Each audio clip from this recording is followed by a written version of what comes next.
Good morning friends. अभी study club में आपका स्वागत है। आज हम लोग एक खास टॉपिक को लेकर के आए हैं, सिंधु घाटी की सभ्यता, जो इतिहास का, प्राचीन इतिहास का सबसे महत्वपूर्ण चैप्टर है। ठीक है, और इसमें हम लाए हैं आपको आज टॉप 30 MCQ। ठीक है, टॉप 30 MCQ के बारे में MCQ को हम डिस्कस करेंगे। ध्यान दीजिएगा कि सिंधु घाटी सभ्यता जो थी एक, ठीक है, आद्य ऐतिहासिक काल की शहरी सभ्यता थी, और इसका जो टाइमिंग पीरियड है वो आपका 2350 BC से, ठीक है, और कितना 1750 BC तक माना गया है। चलिए आगे बढ़ते हैं क्वेश्चन की तरफ। हम लोग एक एक क्वेश्चन को डिस्कस करेंगे। ध्यान दीजिएगा।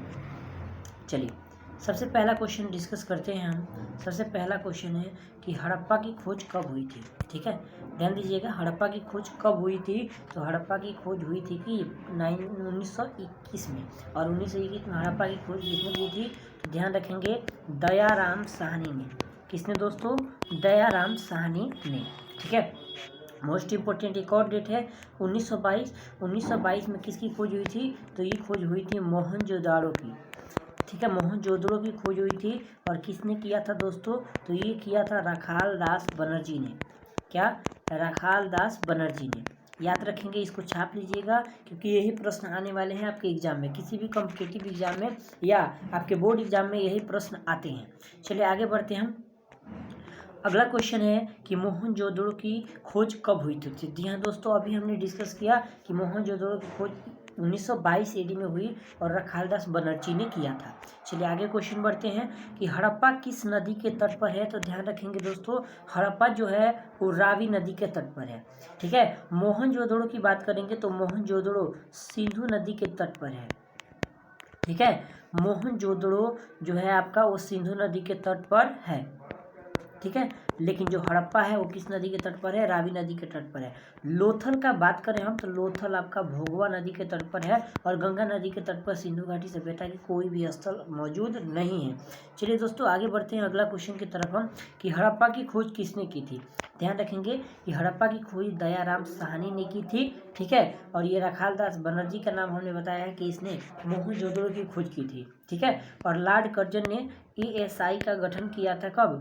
ठीक है, ASI का गठन किया था किसने? लॉर्ड कर्जन ने 1905 में। ठीक है, चलिए ध्यान रखेंगे। अगला क्वेश्चन की तरफ हम बढ़ते हैं। अगला क्वेश्चन है कि सिंधु घाटी की सभ्यता का सबसे बड़ा नगर कौन सा है। तो ध्यान रखेंगे, हड़प्पा, लोथल, और तीसरा ऑप्शन होगा आपका कालीबंगा और मोहनजोदड़ो। तो इसमें सबसे महत्वपूर्ण आपका आंसर होगा मोहनजोदड़ो। ठीक है, ये मोहनजोदड़ो जो है सिंधु घाटी सभ्यता का सबसे बड़ा स्थल है। लेकिन यही दोस्तों, यदि पूछता है कि सबसे बड़ा भारतीय स्थल कौन सा है, सबसे बड़ा भारतीय स्थल कौन सा है, तो ध्यान रखेंगे इसका आंसर होगा आपका राखीगढ़ी। क्या हो जाएगा?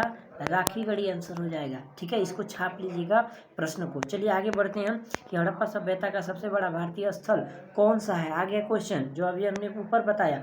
चलिए सबसे बड़ा भारतीय स्थल कौन सा है। तो ये है राखीगढ़ी। ठीक है, और सबसे बड़ा अगर स्थल पूछता है तो ये हो जाएगा मोहनजोदड़ो। ठीक है, चलिए ये भारत में है और ये मोहनजोदड़ो पाकिस्तान में है, इसीलिए सबसे बड़ा भारतीय स्थल राखीगढ़ी हो जाएगा। चलिए दोस्तों आगे बढ़ते हैं। अगला क्वेश्चन है कि हड़प्पा सभ्यता किस युग की सभ्यता है। तो ध्यान रखेंगे कि हड़प्पा सभ्यता आद्य ऐतिहासिक काल की एक सभ्यता है, और यह एक शहरी सभ्यता है। आद्य ऐतिहासिक काल की एक शहरी सभ्यता है। चलिए आगे बढ़ते हैं कि सिंधु वासियों को किस धातु का ज्ञान नहीं था। जी हाँ दोस्तों, मोस्ट इंपोर्टेंट क्वेश्चन आ गया आपके सामने कि सिंधु घाटी सभ्यता का वासियों को लोहा का ज्ञान नहीं था, क्योंकि लोहा का ज्ञान 1000 BC में हुआ है, वैदिक काल में हुआ है, और उस समय तक सोना, चांदी, तांबा का ज्ञान था, लेकिन लोहा का ज्ञान नहीं था। और सबसे पहले अगर किसी धातु का उपयोग किया गया तो ये तांबा का उपयोग किया गया था। इसको भी नोट कर लीजिएगा कि सबसे पहले उपयोग किया जाने वाला धातु, ठीक है, सबसे पहला धातु कौन सा है। तो ये तांबा है। चलिए दोस्तों आगे बढ़ते हैं अगला क्वेश्चन की तरफ हम। अगला क्वेश्चन है कि लोथल किस नदी के तट पर है। तो जी हाँ दोस्तों, अभी हमने बताया था कि लोथल भोगवा नदी के तट पर है।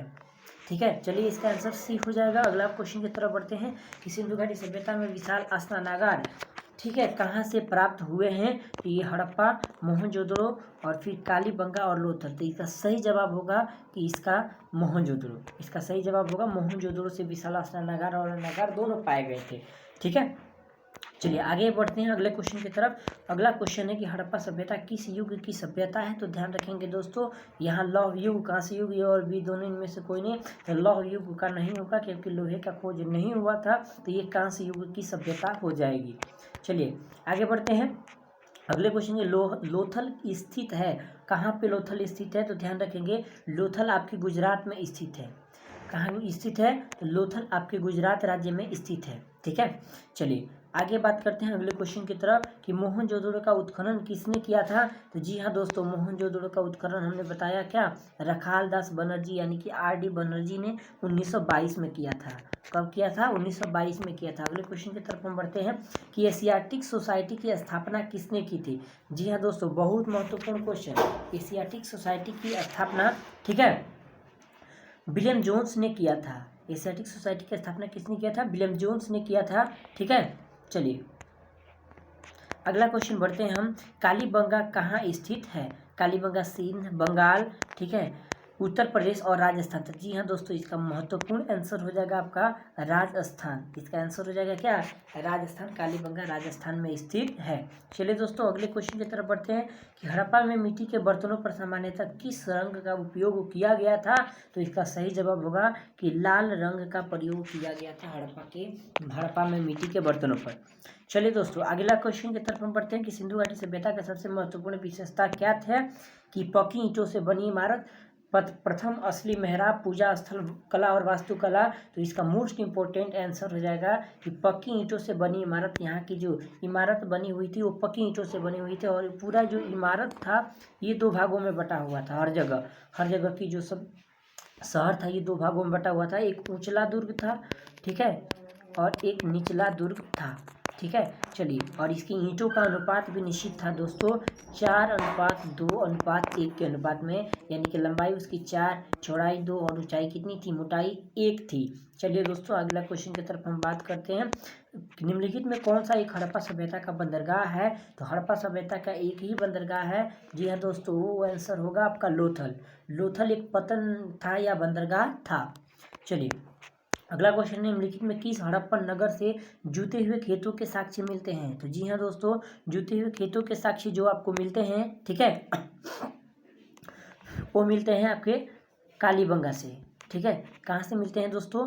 कालीबंगा से मिलते हैं। चलिए अगला क्वेश्चन की तरफ हम बात करते हैं कि R37 नामक समाधान कहाँ से प्राप्त हुए थे? तो इसका सही जवाब होगा R37 हड़प्पा से प्राप्त हुए थे। R37 कहाँ से प्राप्त हुए थे? तो आपका स्थल, प्रमुख स्थल हड़प्पा से प्राप्त हुए थे। चलिए अगले क्वेश्चन की तरफ हम बढ़ते हैं। अगला क्वेश्चन है कि सिंधु घाटी सभ्यता का पतन नगर कौन सा था दोस्तों? तो अभी हमने बताया कि पतन नगर या, ठीक है, नदी के तट पर ये लोथल स्थित था। ठीक है, चलिए दोस्तों अगले क्वेश्चन की तरफ बढ़ते हैं कि निम्नलिखित में कौन सा स्थल भारत में स्थित है? हड़प्पा, मोहनजोदड़ो, लोथल और चनहुदड़ो है यहाँ पे लास्ट ऑप्शन आपका।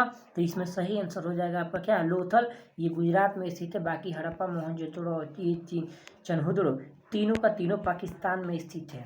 ठीक है, तीनों कहाँ स्थित हैं? पाकिस्तान में स्थित है। चलिए दोस्तों आगे की तरफ हम बढ़ते हैं कि निम्नलिखित में किस पशु के अवशेष सिंधु घाटी सभ्यता से नहीं मिला है? तो आपको पता है कि हाथी के अवशेष मिले हैं। जी हाँ दोस्तों, हिरण के भी अवशेष मिले हैं और घोड़ा का भी साक्ष्य कोटदा से मिला है, लेकिन शेर के साक्ष्य कहीं नहीं पाए गए हैं। तो इसका सही आंसर डी होगा आपका शेर। अगले क्वेश्चन की तरफ बढ़ते हैं कि कपास की खेती की शुरुआत किसने किया था? सिंधवासियों ने, जैनों ने, बौद्धों ने या ऋषियों ने? तो जी हाँ दोस्तों, सिंधु जो कपास की खेती का श्रेय दिया जाता है ये भारतीयों को दिया जाता है।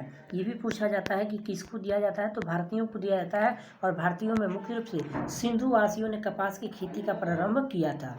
चलिए अगला क्वेश्चन की तरफ बढ़ते हैं। कांसे की नाचती हुई मूर्ति या नर्तकी की मूर्ति कहाँ से प्राप्त हुई थी? इसका मोस्ट इम्पोर्टेंट आंसर दोस्तों, ये मोस्ट इम्पोर्टेंट क्वेश्चन है, ठीक है, मोहनजोदड़ो से प्राप्त हुई थी। चलिए अगला क्वेश्चन की तरफ हम बढ़ते हैं। वह कौन सा स्थल है जो 3 भागों में बटा हुआ था? तो सिंधु घाटी सभ्यता का एकमात्र एक ऐसा स्थल जो 3 भागों में बटा हुआ था। बाकी सारे के सारे स्थल 2 भागों में बटे हुए थे, लेकिन ये धौलावीरा इसका सही आंसर होगा कि धौलावीरा 3 भागों में बटा हुआ था। जी हाँ दोस्तों अगले क्वेश्चन की तरफ बढ़ते हैं कि हड़प्पा सभ्यता की ईंटों का जो सामान्यतः अनुपात था, तो ईंटों का अनुपात क्या था? चलिए ध्यान से देखिएगा। ईंटों का अनुपात अभी हमने बताया कि 4:2:1 है, और सबसे ज़्यादा जो बड़ा ईंट पाया गया था उसका अनुपात था कितना, 28:14:7, ये पाया गया था सबसे बड़ा ईंट। चलिए दोस्तों आगे बात करते हैं। ध्यान दीजिएगा, हाथी दांत के जो अवशेष थे वो राखी गढ़ी से प्राप्त हुए थे, राखी गढ़ी से। चलिए दोस्तों अगले क्वेश्चन की तरफ हम बढ़ते हैं कि सर्वप्रथम मानव द्वारा कौन सा धातु का उपयोग किया गया था। तो हमने डिस्कस किया कि तांबे धातु का प्रयोग सबसे पहले किया गया था। चलिए अगला क्वेश्चन की तरफ बढ़ते हैं। किस स्थल से मिट्टी के हल पाए गए थे। तो ध्यान रखेंगे किस मिट्टी के हल पाए गए थे, आपके बनावली से। मिट्टी के हल कहाँ से पाए गए थे, बनावली से। तो ये आपका 10 क्वेश्चन हुआ, 30 क्वेश्चन हुए, और 30 क्वेश्चन का आप लोगों का MCQ हुआ, इसको याद कर लीजिएगा।